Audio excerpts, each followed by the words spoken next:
Shabrum bukastini bising khobjanai Satchat RD blog ni bising khobja Shabrum thana ni bising khobjanai Shabrum Agartala ni lahar kotoni lama ganawano Horina PSC center ni simi Thaibung bazar ni lama thanglaiso khlaimani ganawano Shaltang Horina gram panchayat ni bising khobjanai Binadepa 2 nong ward amchayo tongnai Badal dini nukhungo Hangkor South Hangkor Bisho Hindu Porishod ni vice president Shankar Sinhani teiphangbai Badal dini nukhungo manka kwbangma rangmari ni chuak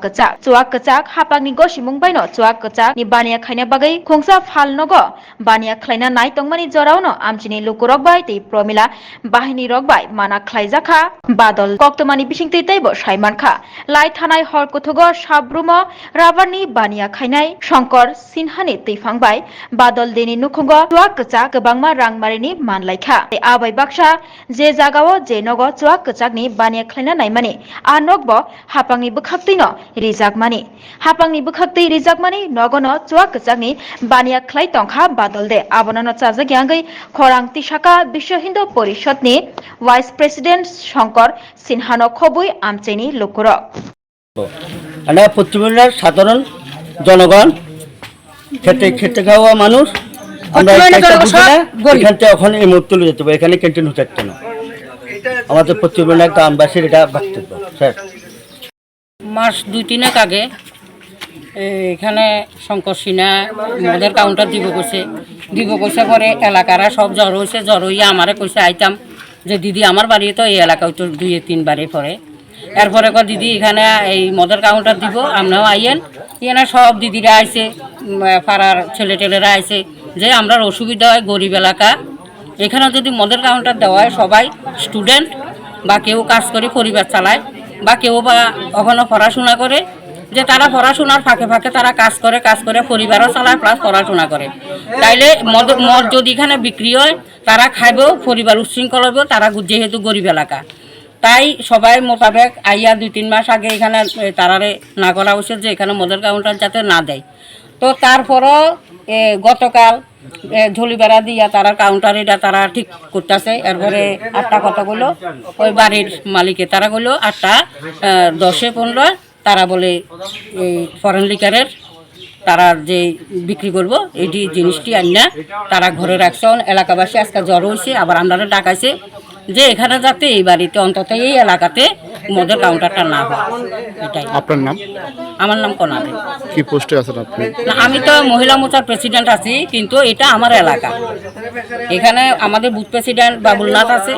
এখানে আমাদের উপপ্রধান অমিত রাহা আছে প্রধান আছে নারায়ণ দেবনাথ এখানে পঞ্চায়েত সমিতির আছে শিখা দাস আমরা আশেপাশেই আমাদের বাড়ি পশ্চিম হরিণাতেই আমরা সবার বাড়ি পশ্চিম হরিণা কিন্তু মেনলি অবজেকশান আমাদের এই এলাকায় যারা এই চত্বরে বাস করে তারার অবজেকশান এবং আমাদেরও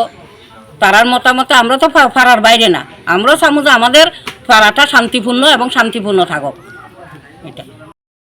এটা পশ্চিম হরিণা এটা কার বাড়ি? এটা বাদলদের বাড়ি। কি তো হইছে সমস্যা? এটা সমস্যা হইছে এনে তারা আমরা আরো মাস 2 মাস আগে শুনছি মদের ক্যান্টিন নিব তো মদের ক্যান্টিন নিব শুনে আমরা পাড়া প্রতিবেশীর কাছে ভিতরে যা আছে সবাই তারে বাধা দিছি কইছি এনে যাতে মদের ক্যান্টিন নাও ঠিক আছে আজকে 2-3 মাস চুপচাপ রইছে বাধা দিবার পরে তারপরে কালকে দুপুরবেলা দেখি যে এনে বাড়ির ঘাড়াতে ফালাটা লাগারা ঝলি টলিদের তো আমরা দেখে ভাবছি যে আমরা কি বাড়ির ঝলি নাকি তা তো কইতে পারতাম না তারপরে এবার সকালবেলা শুনলাম যে রাত্রেবেলা অলরেডি মদ আইয়া তারা বাড়িতে পড়ছে মদ ঘরের ভিতরে আছে মদের ঘরের ভিতরে আছে আমরা বক্তব্য বলছি যে পশ্চিমবঙ্গে এই জায়গার মধ্যে মদের ক্যান্টিন হইতো না কে দিতে আছে মদের সব শঙ্কর সিনহা শুনছি না একদূর শুনছি তখন আমরা এনে জনগণের আছে অবজেকশন আছে অসুবিধা আছে এনে মদের ক্যান্টিন হইতো না অন্য জায়গার দকমত এখানে আমরা কোনো আপত্তি নেই এনে তানে যে মাল রাত্রেবেলা অন্ধকারের মধ্যে চুরি করে আনছে এই মাল তানে অক্ষণ বার করে নিতে আমরা থাকাকালীন এই মাল অক্ষণ থেকে বার করে নিতে আমার বক্তব্য একটু আগে আমাকে পিএস থেকে ইনফর্ম করা হয় সাবরুম হরিণা এবং থাইপুং রাস্তার মুখে নতুন একটা কাউন্টার নাকি পারমিশন পাইছে এখানে তো এলাকাবাসীর অভিযোগ যে এখানে কাউন্টার যাতে দেওয়া না হয় তাতে এলাকার পরিবেশটা নষ্ট হতে পারে তো তার জন্য কিছু লোক এখানে একত্রিত হয়েছে তো হওয়ার পর আমি খবর পাইছি এবং এখানে এসে এলাকাবাসীর সাথে কথা বলে দেখেছি যে আসলে এলাকাটা একটু ঘনবসতি তো তো তাদেরকে আমি এলাকাবাসীকে আমি অনুরোধ করেছি যাতে তারা এই বিষয়টা নিয়ে SDM এর সাথে কথা বলে এটা সমাধান করার চেষ্টা করে আর কি। এখন কি কাউন্টারটা বন্ধ করে দিয়েছে? না, কাউন্টার তো এখন আপাতত বদ্ধ আছে, এখনও তারা চালু করে নাই, তো আগামী দিন চালু করতে পারে। এলাকার লোক তো অভিযোগ করতেছে ভিতরে মানে ফরেন কার্ড ঢুকানো হয়েছে, যে কোনো সময় খুলে মানে বিক্রি করতে পারে। না, এটা তো ধরেন আনসার্টেন, এখন তো তারা তো এখনো কবে উদ্বোধন করবে বা কি আসল বিষয় এখনো কিছু হয় নাই, তো এই বিষয়ে আমি আর বেশি কিছু বলতে পারি না।